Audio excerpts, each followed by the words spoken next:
জান্নাতের টিকিট কি কোনো মানুষ বিক্রি করতে পারে, অথবা কোনো মানুষ কি নির্ধারণ করতে পারে কেউ জান্নাতে যাবে কি যাবে না? বিগত 17 বছরের মধ্যে কয়দিন আপনারা তাদেরকে দেখেছেন যে জনগণের দাবি দেওয়া অথবা কোনো গুম খুন হত্যাকাণ্ড অথবা মামলা হামলার বিরুদ্ধে অথবা জনগণের পক্ষে গিয়ে সরকারের বিরুদ্ধে, ফ্যাসিবাদের বিরুদ্ধে তারা রাজপথে দাঁড়িয়ে আন্দোলন করেছে? আমি আগে শুনেছি, কিন্তু আমি ইদানিংকালে লক্ষ্য করেছি যে জান্নাতের টিকিট বিক্রি করার বিষয়টা আমার নিজে লক্ষ্য করার সুযোগ হয়েছে। তা আমার প্রশ্ন এটাই যে জান্নাতের টিকিট কি কোনো মানুষ বিক্রি করতে পারে, অথবা কোনো মানুষ কি নির্ধারণ করতে পারে কেউ জান্নাতে যাবে কি যাবে না? আমি কোনো আলেম আমার এটা জিজ্ঞেস করার সুযোগ হয়নি, কিন্তু আমি সুযোগ পেলে অবশ্যই জিজ্ঞেস করবো যে কোনো মানুষ কি এটা বলতে পারে কিনা। আর যদি না পারে, এই সিদ্ধান্ত নেওয়ার মালিক তো মহান আল্লাহ তাআলা, তাহলে কোনো মানুষ যদি সেই সিদ্ধান্ত নেয় তাহলে সে কি নিজেকে কিসের সাথে তুলনা করছে সেটা আমাদেরকে অবশ্যই মাথায় আনতে হবে এবং আমাদেরকে সেইভাবে এই জিনিসটা মূল্যায়ন করতে হবে। আমি মনে করি এটা অবশ্যই কোনো মানুষের সিদ্ধান্ত দেওয়ার অথবা মতামত দেওয়ার কোনো সুযোগ নাই।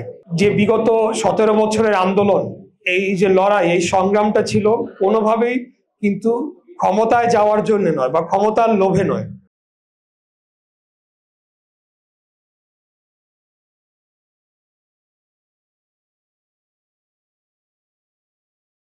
বিগত 17 বছরের মধ্যে কয়দিন আপনারা তাদেরকে দেখেছেন যে জনগণের দাবি দেওয়া অথবা কোনো গুম খুন হত্যাকাণ্ড অথবা মামলা হামলার বিরুদ্ধে অথবা জনগণের পক্ষে গিয়ে সরকারের বিরুদ্ধে, ফ্যাসিবাদের বিরুদ্ধে তারা রাজপথে দাঁড়িয়ে আন্দোলন করেছে? খুব কম, আমি দেখি নাই। তারা নিজেদের এজেন্ডা বাস্তবায়ন করার জন্য মিছিল মিটিং করেছে, এবং সেটাও যেটা বলা হলো সারা দেশ থেকে লোকজন জড়ো করে এনে দেখানোর একটা চেষ্টা করছে। তারা যে বিভিন্ন পরিচয়ে অতীতে আওয়ামী লীগের ভিতরে লুকিয়েছিল, অন্যান্য দলের পরিচয় লুকিয়েছিল, তারা সরাসরি আমাদের শীর্ষ নেতারকে ব্যক্তিগতভাবে আক্রমণ করে একটা প্রচারণা চালানোর চেষ্টা করেছে, যেটা অত্যন্ত ন্যাক্কারজনক ভাবে আমি মনে করি।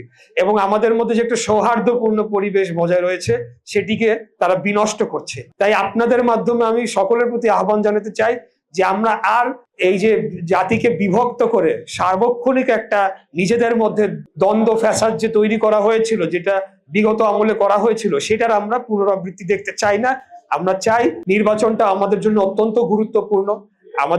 আমরা যে গণতন্ত্র পুনরুদ্ধারের লড়াই শুরু করেছি, এই শুরুটা কিন্তু যদি আমরা সঠিকভাবে করতে পারি তাহলে এই ধারাটা অব্যাহত থাকবে। অর্থাৎ প্রতি 5 বছর পর পর একটা ভোটের মাধ্যমে রাষ্ট্র পরিচালনার দায়িত্বভার পরিবর্তন করার যে প্রথা গণতান্ত্রিক নিয়মে, সেটাকে আমরা স্থায়ীভাবে প্রতিষ্ঠা করতে পারবো। আরেকটি বিষয় যেটা আমাদের বিরুদ্ধে অপপ্রচার চালানো হচ্ছে, যেমন কি সরাসরি আমার নাম তুলেও বলা হয়েছে যে না ভোটের ক্যাম্পেইন আমরা করেছি, এটা সম্পূর্ণ মিথ্যা, টোটালি অসত্য।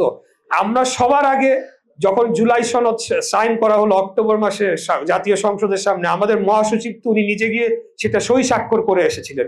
অতএব সংস্কারের প্রশ্নে আমাদের এই ব্যাপারে কোনো দ্বিধাদ্বন্দ্ব থাকার সুযোগ নেই। অবশ্যই আমরা সংস্কারের পক্ষে এবং আমরা হ্যাঁ ভোটের পক্ষে, এটা হলো আমাদের খুব পরিষ্কার এবং সাফ কথা।